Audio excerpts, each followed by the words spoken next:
We all know diet and exercise are really important to avoid developing diabetes. But how much exercise exactly are we talking about? A walk? A sprint?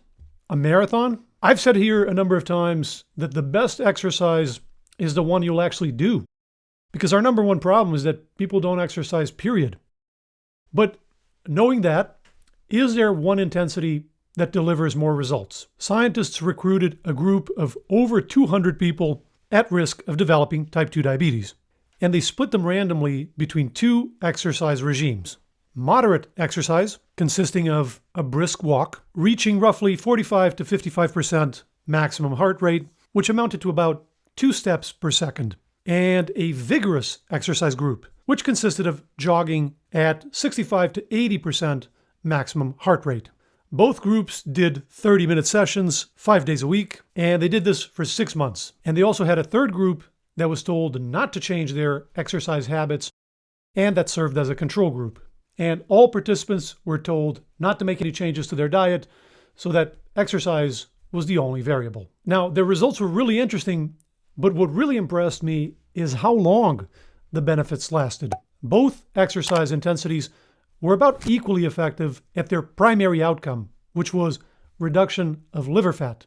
Both the walkers and the joggers saw a similar reduction, a similar improvement. But the vigorous exercise was more effective at improving their secondary outcomes. Total body fat, total visceral fat, and blood pressure were reduced in the joggers, while the brisk walk did not have a significant effect. And neither regime had much of an effect on fasting glucose, triglycerides, or LDL cholesterol compared to the controls. After 6 months of this program, they put both of the exercise groups on moderate exercise, so on the brisk walk regime, for another 6 months.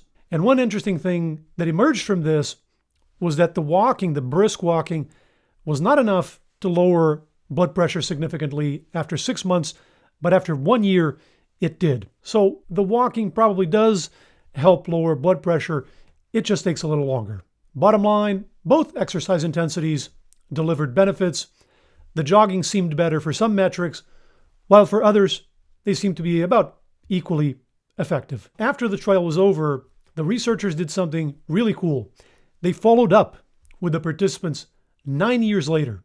So 10 years after baseline, 9 years after the trial had concluded, to see if anything stuck long term. And they found that both exercise groups had developed diabetes at about half the rate of the controls. Similar benefit in both groups. So not a complete elimination, but a pretty respectable improvement. Now the question is this because the benefits of the exercise they did during the trial drag on, kind of a legacy effect, or is it because those people just kept exercising after the trial was over?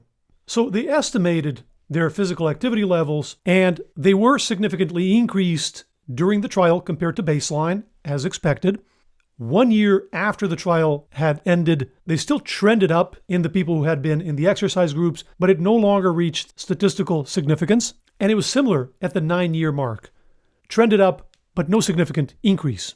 So if there is a sustained exercise habit in those individuals that exercised during the trial, it doesn't seem to be a big effect.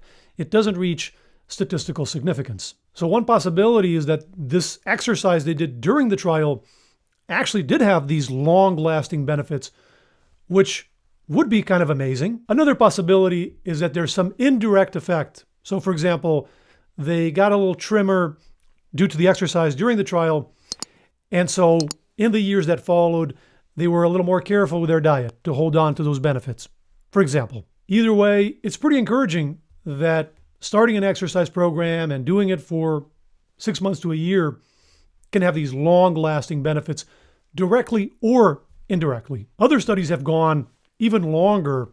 There's another trial looking also at lifestyle changes and prevention of diabetes that lasted 6 years. And then after the trial, the researchers followed the participants for another 14 years. So a total of 20 years of follow-up. It's like a science marathon. And they also found a lower risk of developing diabetes in the participants on the intervention. 50% less during the 6 years of the trial and 43% less over the total 20 years of follow-up. And interestingly, they also didn't find a significant difference either in caloric intake or physical activity in the end of those 20 years of follow-up, specifically over the last year. Again, suggesting that the exercise habit doesn't seem to be sustained long-term by most participants, at least. This might explain why we see a reduction in risk, but not an elimination by any means.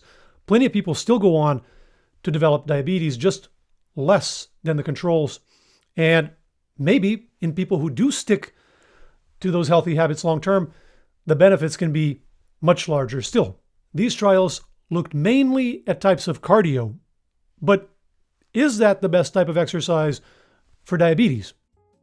We looked exactly at that question in a recent video, and I'll link that right here. And for the best exercise to reduce your blood pressure, check out this one. I'll see you over there.